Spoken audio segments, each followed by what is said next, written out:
humans, how's it going? Susan Ruth here. Thanks for listening to another episode of Hey Human Podcast.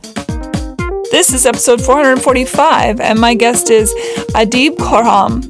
Adib is a queer Iranian-American award-winning author. He's most well known for his book, Darius the Great is Not Okay, which won the YALSA's William C. Morris Award for Best Debut Author Writing for Teens, and the Asian Pacific American Literature Association's Young Adult Award, and a Boston Globe Horn Book Award honor, among other accolades.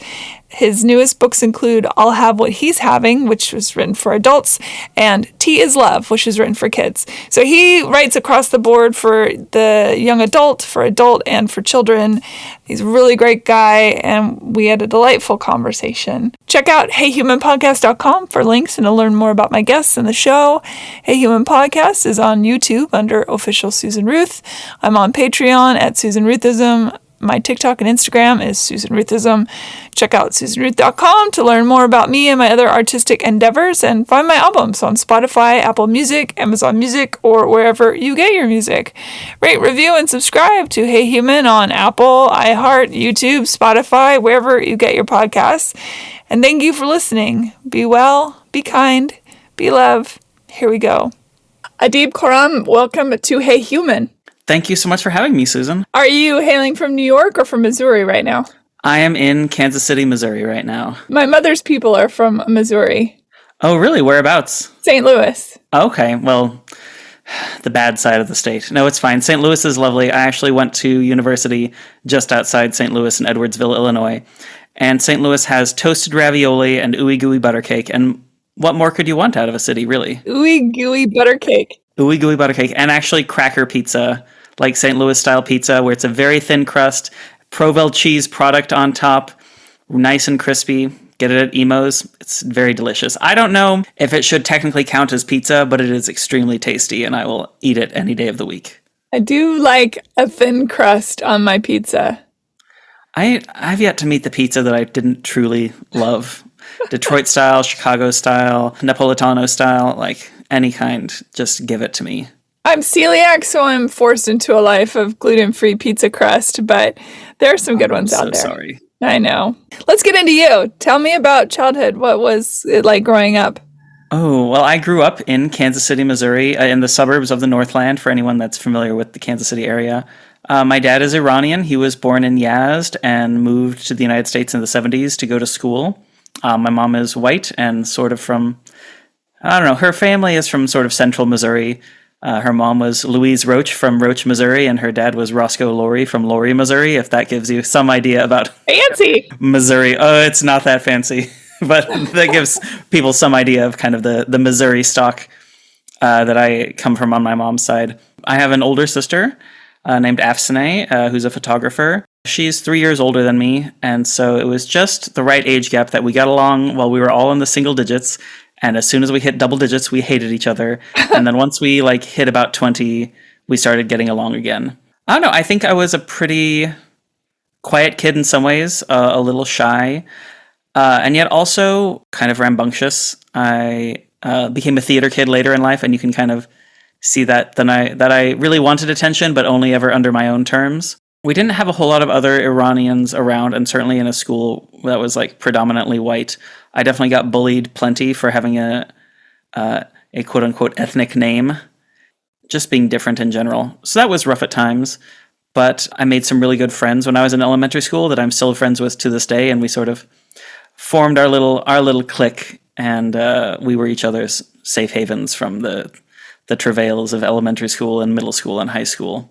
I predominantly grew up in the 80s and 90s, and I don't think there was a notion of identity in the way that we have it today.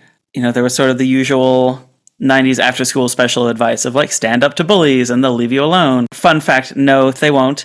And sometimes they'll make it look like you're the bad guy, so you get in trouble with the teacher for standing up for yourself. And so it's just a lose-lose either way. I think there was a general feeling that it wasn't that bad. Or all kids are just mean to each other kind of philosophy, until I got a little older. And by the time I was in middle school, and was really struggling and was diagnosed with major depressive disorder. And they're like, oh, maybe we should pay a little more attention and get a little more invested. Boy, it makes me sound like my parents were uninvolved. They were very involved, but they did not know how to deal with me being bullied at school. We didn't talk about bullying in the 90s the same way we do today. How did depression come on for you? I just stopped enjoying things. I stopped doing my homework. I just sort of stopped being involved in my own life in a lot of ways. I mean, I was only 12 or 13. I was in 6th grade or 7th grade. And I don't think I can recall exactly what thing or things kind of led to me getting diagnosed. I think it was lots of little things. And there's a history of mental illness on my mom's side of the family. And so my mom was educated enough and actually also studied psychology in college. And so kind of recognized the signs and was like, maybe we need to get a little help here. Now, I understand you are gay. Is that correct? That is correct. I'm a flaming homosexual. How did that couple, did you have an awareness of that relatively young? And did that couple with all these different identities you're trying to be? Am I an American? Am I Iranian? Am I gay? Am I this or that? Am I standing up to bullies? Yeah, I don't think I knew what gay was until I finally got to high school. In retrospect, I can see lots of very nascent early queer thoughts, but I did not have the context for them. So no, I didn't kind of come to understand my own queerness until I was in high school and really in college. And I think in general, I was not conceiving of myself as having an identity, as having a racialized identity until I got to college. Not only did I kind of come to understand my queer identity, but also understood my Iranian identity because I was in college with people that were also not white, and meeting other people of color, meeting other people that lived in diaspora in sort of the weird microcosm that is college really kind of opened my mind to understanding my own identity as a discrete thing that I was using to interface with the world. Did that bring a sense of relief? I don't know if I would say relief. I think it brought a sense of pride, as I think many people in their early 20s can be prideful about. It's I have just now discovered this thing, and I'm definitely the first one that's ever learned this thing, and I alone know how to save the world. I definitely went through that phase in my 20s, and a lot of my friends went through that phase. I know lots of people that have gone through that in their 20s, and sometimes are not self-aware of it. In fact, are never self-aware of it. I wasn't self-aware of it. And it's really fascinating to see that pattern play out over and over again. I love people in their 20s, by the way. You're cool. I'm really proud of you. And we're all still works in progress. There is a certain righteousness to us all when we go through our 20s that it can be limiting in scope of nuance. But I think we all have to go through that in order to get into our next phase, which is seeing the complexities of what being a human being really is all about. I agree. And I think one thing, as painful as that phase can be, I think that's really when a lot of us become aware that there are problems in the world and we all truly want to save the world. And I think that's a really powerful and valuable feeling to have. Even though it sometimes comes with sharp edges, I don't think I would ever want to diminish it for anyone. I mean, I think there's a sense when you're younger, I can save the world, and then maybe, I can save this country, and then maybe it's I can save my state, and then it's I can save my city, and then I can save me. And how I operate in the world makes a difference in how the world goes forward. There is. And I think there's also, as sort of your scope of what's reasonable contracts, what you have direct power, your sense of seeking out community and accomplices grows. And I think, a lesson I had to learn, and that I think a lot of people had to learn in their late 20s, early 30s, coalition building of finding the people that you mostly agree with and learning to agree to disagree on some things so that you can all be sort of more or less moving in the same direction on sort of the most significant issues and figuring out the rest along the way. Yeah. It's a big world, but it's also very tiny. Mm-hmm. Were you always a creative? I mean, you talked about becoming a drama kid, but were you writing all along? I was not writing. I definitely wrote some Star Trek fan fiction while I was in middle school. Love that. I used to love drawing. It was one of my favorite things. I had tons of sketchbooks. And I think, like a lot of kids, I had perhaps an unhealthy fixation with getting good grades, combined with an art teacher that did not really ever give A's to anyone. And so that sort of frustrated my love of art, of drawing. And in middle school, I took up playing the cello, which I kind of went through waves. I think looking back, maybe it mapped onto my depression of like when my depression was doing well, I would practice and play my cello well. And when my depression was bad, I would not want to practice, and therefore my cello playing would get bad.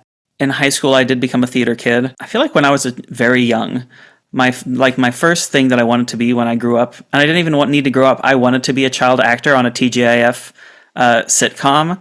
Not necessarily the star, but I thought I had really good energy to be like a recurring guest star, like the neighbor, the quirky neighbor. I really thought like I had the perfect personality for that, and I'm still kind of sad that never worked out.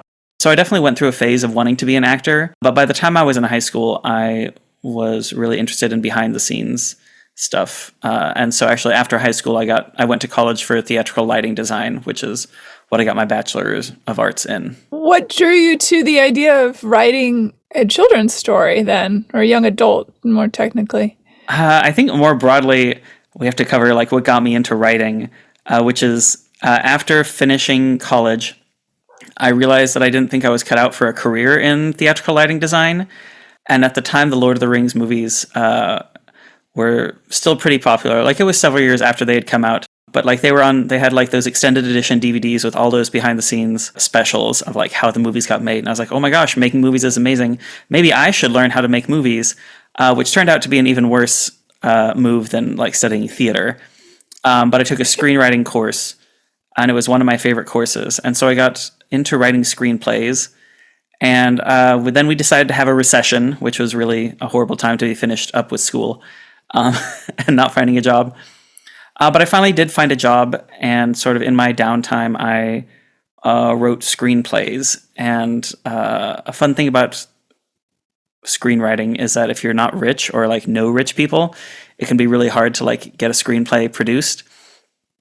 And I was like, maybe I should turn a screenplay into a novel. Maybe you don't need to know as many people to publish a novel, which it turns out is complicated but true. Not that it's necessarily easy to get a novel published, but there are more novels published than there are screenplays produced, just statistically, and for a lot of reasons to do with capitalism. So I tried turning my screenplay into a novel, and I was like, oh my God, this is brilliant. It was amazing. It was neither brilliant nor amazing.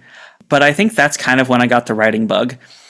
And I don't know if it was true of me when I was younger, but the older I've gotten, the more I've enjoyed a challenge. And if I try something and fail, I'm much more likely to try again, especially if I feel like a door has been closed in my face. And so I kept writing. I wrote a whole bunch of other bad novels. Were they bad technically, or you mean they just didn't have the sauce? All of the above. Okay. Bad technically, too long, inconsistent voice, also just not good ideas. The core of them was just maybe a little raw, a soggy bottom, as they would say in Great British Bake Off. And around the time I was writing all these novels, I was also reading a lot of novels, because I was like, oh, well, I should, read lots of novels to get inspired to write a good novel. And I felt like I was reading so many boring adult literary novels. I feel like one year I think I read 3 different books about like middle-aged white men getting divorced. And I was like, do we need this many books about divorce? Not that divorce isn't unpleasant. I'm sure it is. I've never been divorced, but my parents got divorced, and I know that was traumatic for me. So I'm sure it's terrible for many people. But do we need like these deep 400-page character studies of a divorce, always with the same like sad sack of crap 40-year-old white man?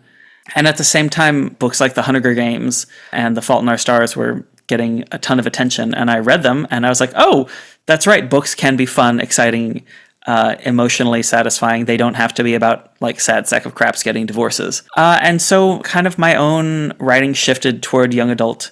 And that shift kind of coincided with, in 2014, a group of authors got together and founded an organization called We Need Diverse Books, first as a Twitter hashtag and now as a nonprofit organization advocating for diversity in children's literature. But the rise of this organization made me confront the fact that I had only ever written books about straight white people, and that I had sort of erased myself from my own imagination in a way. And then I started writing a children's book, a YA novel about an Iranian-American teenager, and that became my debut novel, Darius the Great is Not Okay. I remember when Molly, my dear friend, your literary agent, correct? Is that how her role in your life? Yes. That is indeed. Also friend. And friend, of course. And frequent food accomplice. Ah, yes. I love Molly. She's the best.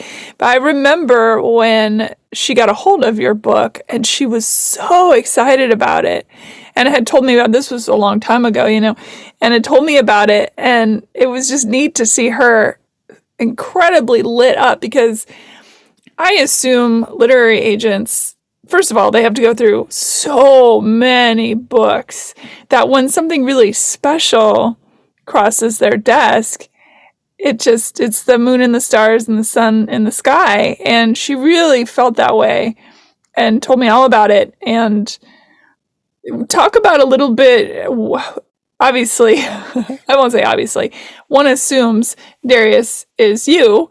And I think it's interesting that the voice that you were trying to have when you were trying to put on these different hats to write, you were writing in the voice that you thought the world wanted. And now you write in the voice that the world needs. There's a big difference.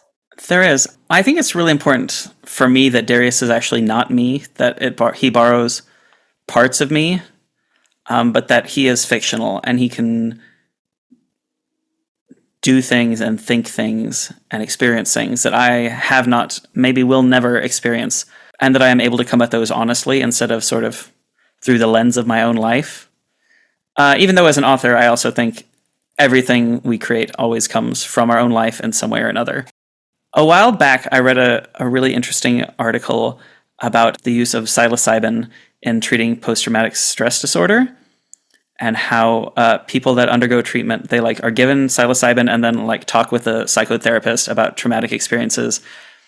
And it's like the mushrooms sort of give them distance from their painful memories and allow them to sort of recontextualize them in a safe way. And that studies have shown they're literally making new neural pathways around those. I don't know why we're talking about mushrooms, except to say that sometimes I feel like fiction is a similar thing, and that it lets me kind of examine parts of my own life through a safer lens. But Darius is very much not me, and I don't think any of my characters are me. They just have parts of me.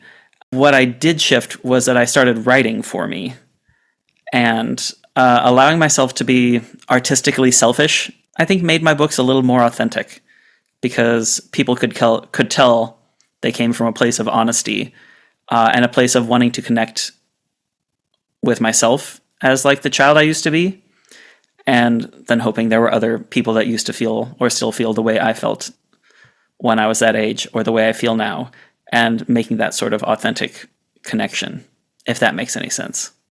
One of the biggest, look, our brains can be dicks, right? The things that they say to us, the fear they try to instill in us.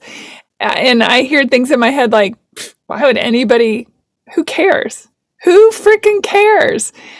And I love that you said you realized that it really wasn't about something outside of yourself. And I think you're spot on too, that the idea that mushrooms, I mean, that's creativity is this higher plane. It's tapping into a universal thingy-mabob. What it is, who knows? But I do know that if you have a creative thought and you don't get it out and you don't make it exist in the world, it will find another person to be the conduit to get it to exist. So it's outside of us. It's inside of us and it's outside of us. Very much like how you described the mushroom thing. Excellent. Everyone's going to be talking about mushroom studies. It's going to be amazing. Oh, I think it's going to be there. I talked to a lot of veterans on this show.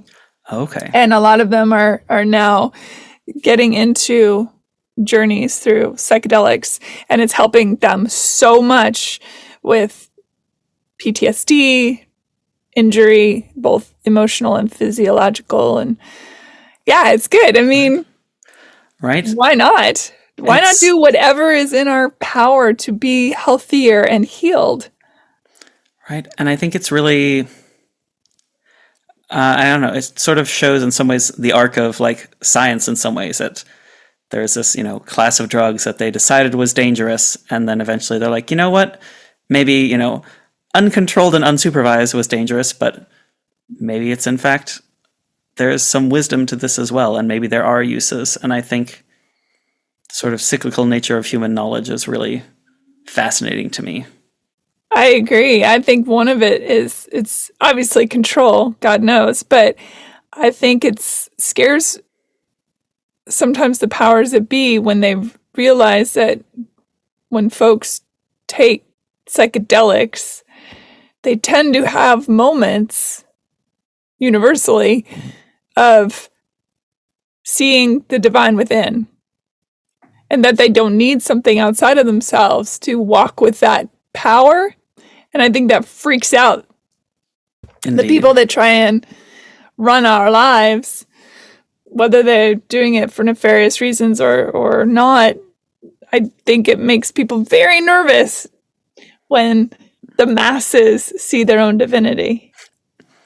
That's really powerfully put, and I agree. And I think the status quo is often threatened by people realizing their connection with others. Mm-hmm. Absolutely. Absolutely. When you finished Darius, what did you know you had something special? It's weird because on the one hand, like every book I wrote, I thought, oh, this is the one. This one is special. This one is good. So I think maybe there was some part of me that knew that Darius was special in a way the other ones weren't. But there was also a part of me that's like, oh, it's just like all the others and it won't get anywhere. But if nothing else, I knew that it was truer in a way than any of the others had been. I was a little older at that point and I had like spent more time in a day job that was sort of marketing adjacent in a lot of ways. And I was like, you know what? This book is also unique. There's not a whole lot of other books about Iranian teenagers. So maybe there's like, a market for this. And so I did have a sense that this one was more likely to find an agent than any of the other ones I'd written before. But I still didn't think it was a sure thing or anything. How'd you find Molly? I found Molly's name on a list of agents that were interested in diverse stories. And I looked at her website and I thought she had good vibes, and she had edited Divergent, which I really loved, that trilogy. Great books. And so I just emailed her out of the blue, like I did pretty much all the agents I queried. When Molly got back to me, her email said something to the effect of she had just finished crying into her salad over lunch while she finished the book and would love to talk tomorrow, or if I have time tonight. And I appreciated her enthusiasm, but it was a Tuesday, and I'm like, I'm so sorry, I'm just about to leave to go to Taco Tuesday with my friends. Can we talk tomorrow instead? He said, yes, we can, and I respect your commitment to Taco Tuesday. And so we scheduled a 1-hour call the next day, which ended up, I think, being about a 2-hour call, which is how almost all of my calls with Molly go, because freaking love her. She's the best. She is. But we talk about business, but we also, I think, are both very curious people. And so you get us to talking. And we're also, well, she's from Texas and I'm from Missouri. And so we're also like both kind of Southern Midwestern, like, let's talk for a while type people. And I think I could tell from our first conversation that she got what I like to call the secret heart of the book. She understood the things that I didn't say were the most important to me about the book, but that she identified as like being the most important about the book. And so I just, I don't know, had a good vibe from kind of the start. And so I signed with her and we've been working together ever since. It's so important to have people see through the noise. And we're lucky if we find a couple of those people in our lifetime. So I'm really glad that you found her and she found you. It's wonderful. And you've been incredibly prolific. I'm curious how you kept yourself going until Darius was the breakout hit. How does one do that? Because you've got this depression that's probably, even though I'm assuming you can tell me if not, you're medicated and you have it at bay or whatever it is that helps you. But any of us who have experienced depression on any level knows it's still always tapping at the door. It is. I think I am not currently medicated for it. As I've gotten older, I've found, I've learned other tools, through therapy, and also through, the older you get, the less your brain churns out like really powerful hormones, like they do when you're a teenager. And so sort of a combination of those things means that I'm not currently medicated, but, I know I can resume if I need to. I know it's a little glib, but at the end of the day, like, I have bills to pay. And when I first sold Darius, everyone always gives you the advice, don't quit your day job when you sell your first book. And so I took that advice. I kept my day job. It was a career sort of graphic design and videography. And I was one of the few people in Kansas City doing like my specific area of it. And I was quite good at it. I was pretty respected at the company I worked for. And like, I saw myself in that career for, a lifetime. And that, books was going to be something else that I did, kind of fitting in around that. And so when I had that job and I had to, I also wanted to write, then I had to fit it in around that job. If I had an hour lunch break, I would eat my lunch while I was writing. Or if I, happened to have a day off, I would take, do all my laundry. And then while the laundry is drying, do some writing. In some ways, writing was like a treat, like getting that time to write was a treat. And during the pandemic, I lost my day job. It was a job that dealt with live events, and since there were no live events during the pandemic, we were all sent home and didn't come back. And so I sent Molly a kind of panicked email about, I think I'm a full-time writer now. Going through that during the pandemic, when I did have a pretty severe bout of depression, as I think a lot of people did, I really struggled to create. But I had bills to pay and I had to figure out strategies. And so some of that was occasionally emailing Molly or my editor and being like, can you call and give me a pep talk and just tell me I'm pretty? And to the credit, both Molly and my editor, Dana, did. And that helped some. Finding new routines helped me. And I'm really not proud of this and I don't recommend it to anyone, but it did get me through like a really hard deadline. Opening up a bottle of wine at 1 p.m. and drinking wine while I wrote. And I called it my writing juice. And I'm not proud of it and I don't recommend it and I don't do it anymore. But we were all isolated. I was alone and I'm sure that was not a healthy choice to make. Oh, honey. But I hit that deadline and I went through a case of wine. It got me through it. And my intake has thankfully gone way back down. Like, I have a glass of wine a night instead of a bottle a day. But there for a little while, yeah, I mean, you could say I was just self-medicating for my depression in a way. But also wine is delicious. I mean, wine is tastier than Zoloft, so. Yeah. I was a martini whore during the first year of the first 6 months of the pandemic, I should say. I was, my local wine store does this thing every month called the $100 case, where you just get 12 bottles for $100, and it's sort of, whatever new interesting stuff they found that's on the cheaper side. And so I was just constantly trying new wines that were, about $8 a bottle. There was a liquor store on the corner of my block during the pandemic, and I gotta say, they were amazing. And I'm so glad that the government decided that they were part of our mental health. Right, an essential service. An essential service. Yeah, and actually, my favorite wine bar in Kansas City, all the restaurants were closed, but eventually they were allowed to open up for takeout only. And so I would, my special thing once a month was I would order like a burger to go from my wine bar because they have an amazing Wagyu beef burger. And I'd get 6 bottles of wine because they had like a special price on wine to go. And I wouldn't drink all 6 bottles with the burger, but it was really special to get food that I had not made myself.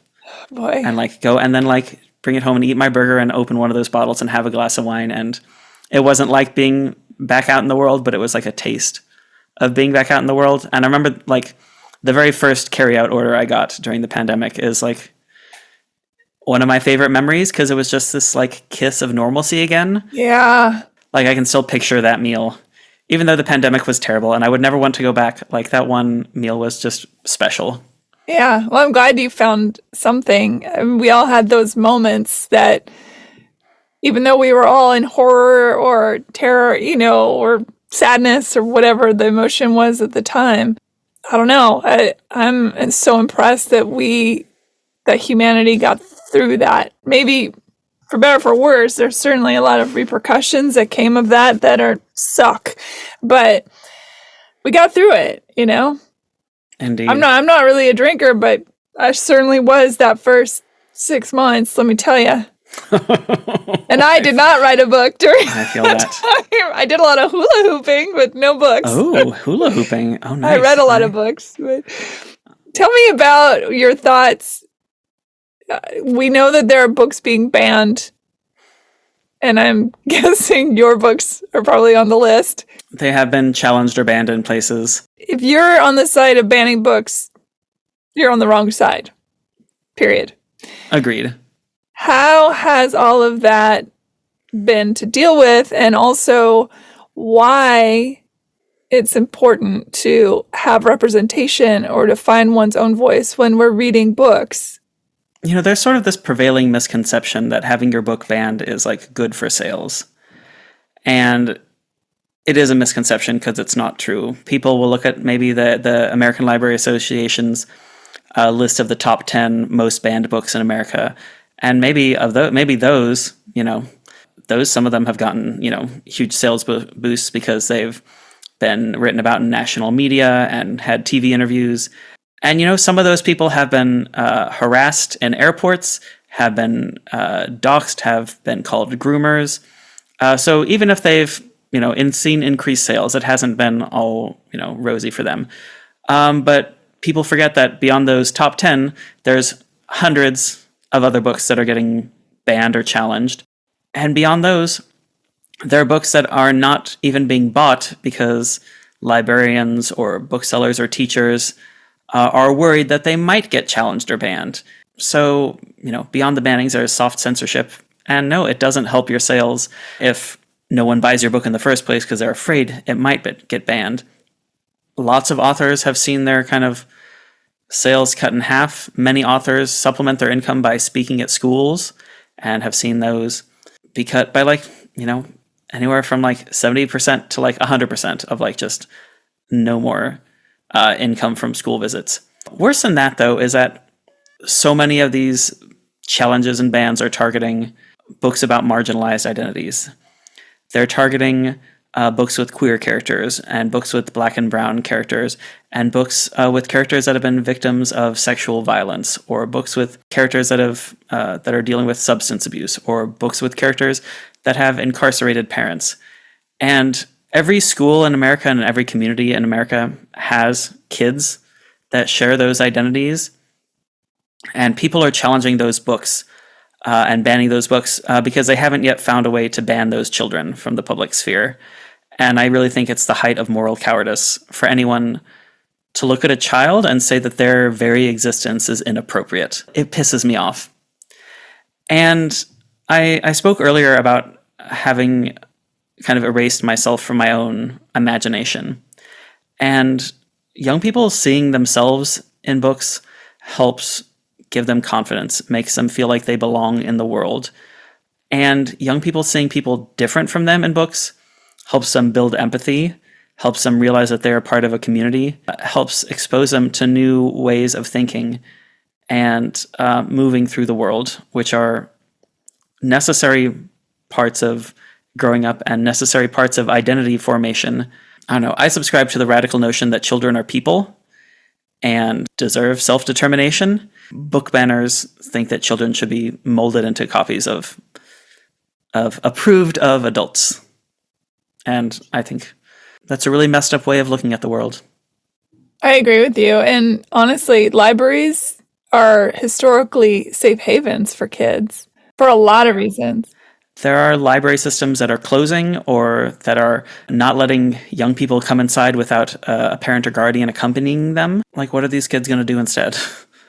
Like, you know, they're going to sit at home on their phones or playing video games. I mean, I also sit on my phone and play video games a lot, but it's nice to have other options.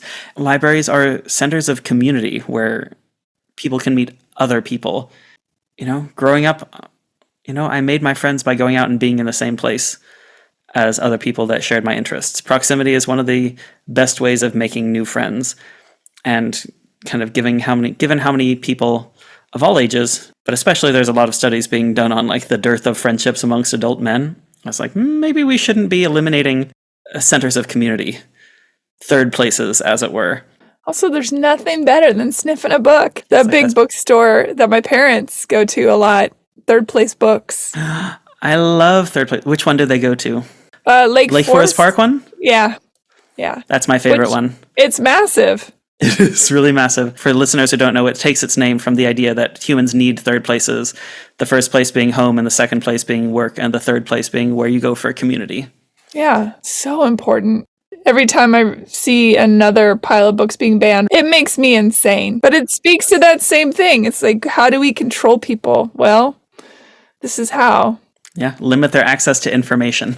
Joke's on them, though, because it doesn't matter. They can get rid of every book in the world, and it won't stop a kid from imagining and dreaming and seeing pictures in clouds and figuring out who they are. It may slow it down, maybe, but in Leviticus, you can't cage it. Yeah. Of all your books, of which you have many now, do you have a favorite child? I don't think I have a favorite child. I think my favorite is always whichever one I'm working on right now. And with books, that's such an interesting thing because what I'm working on right now won't come out for 2 years. And so by the time it comes out, in some ways that the specialness of working on it has faded from my mind. But Darius the Great is Not Okay is always going to be special in that it was my first. And that it set my career on the trajectory it's been on. By doing as well as it did, by connecting with readers the way that it did. And so I'm always going to be really grateful for that experience because it wasn't one I ever in a million years anticipated when I first was like, I think I'm going to try to write a book and get it published. Since you do have a background of art and drawing and things, or is there going to be one that you illustrate? Not without many years of relearning how to draw. Every year in January, I'm like, you know what? Maybe this will be the year I learn how to draw again. And so far, it hasn't happened. Instead, I decided to learn how to figure skate. Oh, that's cool. But I bet it's like riding a bike. Drawing is in you if it's in you. So far, it has not proven to be the case. It's still stick figures all the way down. Look, there are some really great illustrators out there that's how they employ their characters. So like Randall Munroe, I do love all of his stick figure comics about science. Yeah, and the oatmeal.